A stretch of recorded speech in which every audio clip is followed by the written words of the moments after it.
कर्म के फल स्वरूप पति कौन बनता है? शास्त्रों के अनुसार देखिए, विवाह केवल एक सामाजिक बंधन नहीं है, बल्कि पुनर्जन्म का बंधन है। ईश्वर पिछले जन्म के कर्मों और बकाया हिसाब किताब को निपटाने के लिए एक विशिष्ट व्यक्ति को पति के रूप में हमारे जीवन में भेजते हैं। कर्मों के प्रकार के अनुसार पति चार प्रकार के हो सकते हैं। पहला, ऋण चुकाने वाला पति।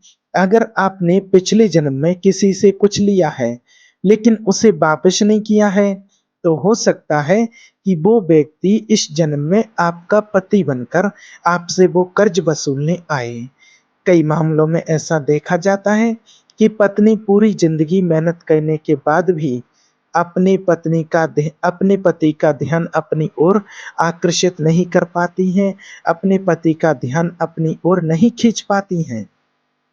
ये असल में उस पुराने कर्ज का ही एक रूप है। दूसरा, शत्रुपति। अगर आपकी पिछली जिंदगी में किसी के लिए बहुत ज्यादा दुश्मनी या कड़वाहट थी, तो वो इंसान आपका पति बन सकता है और आपकी जिंदगी को दुखी कर सकता है। ये रिश्ते आमतौर पर उथल-पुथल, झगड़े और इमोशनल परेशानी से भरे होते हैं। ये असल में आपके सब्र और पिछली मेहनत का टेस्ट है। तीसरा है उदासीन या उदासीन पति। कुछ पति बहुत शांत होते हैं, लेकिन उन्हें परिवार या अपनी पत्नियों की तरफ कोई अट्रैक्शन महसूस नहीं होता है। वे अपनी ही दुनिया में बिजी रहते हैं। इससे पता चलता है कि पिछले जन्म में आपके बीच बहुत कम बातचीत हुई थी, या एक दूसरे से कोई आपसी गहरा लगाव नहीं था, कोई आपसी गहरा कनेक्शन नहीं था, कोई गहरा आकर्षण नहीं था। चौथा, नौकर और ईमानदार पति। पिछले जन्म में किसी अच्छे काम या सेवा के नतीजे में हमें ऐसा पति मिलता है जो सिर्फ लाइफ पार्टनर ही नहीं, बल्कि एक गार्डियन और दोस्त भी होता है।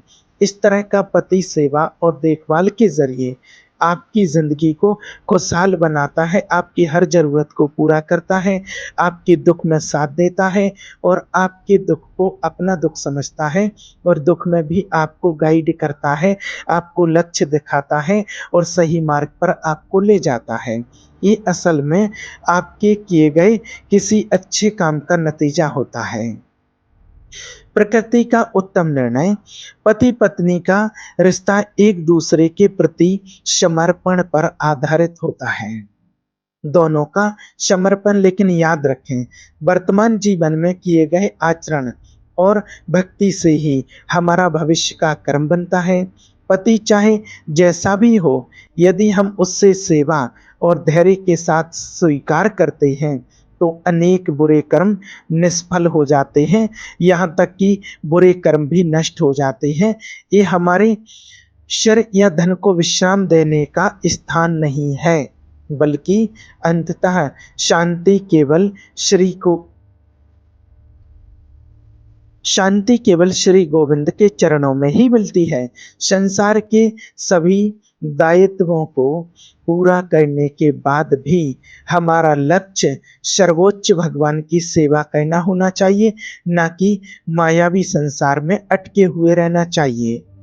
तो आज से अपने घर के कामों को अच्छे तरीके से करें, अपनी जिम्मेवारियों को पूरा निभाएं, अपनी जिम्मेवारियों से भागे ना, और आपस में पति पत्नी का बहुत गहरा स्नेह और प्रेम होना चाहिए। दोनों एक दूसरे के विश्वास पात्र होना चाहिए, क्योंकि एक दूसरे का विश्वास ही एक जीवन साथी का नाम होता है। इसलिए कभी किसी को धोखा ना दें, आपस में किसी के साथ कोई विश्वासघात कभी भी ना करें। अपने परिवार में खुशहाली से रहें, अपने परिवार को खुशहाली से पालें और आगे बढ़ें, और भगवान का ध्यान करें, नाम जप में डूब जाएं।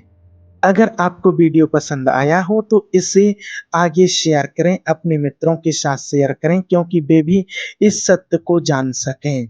और सत्य, पौराणिक और जीवन से जुड़े सच जानने के लिए चैनल को सब्सक्राइब जरूर करें। और कमेंट बॉक्स में जय श्री कृष्णा लिखना ना भूलें। धन्यवाद।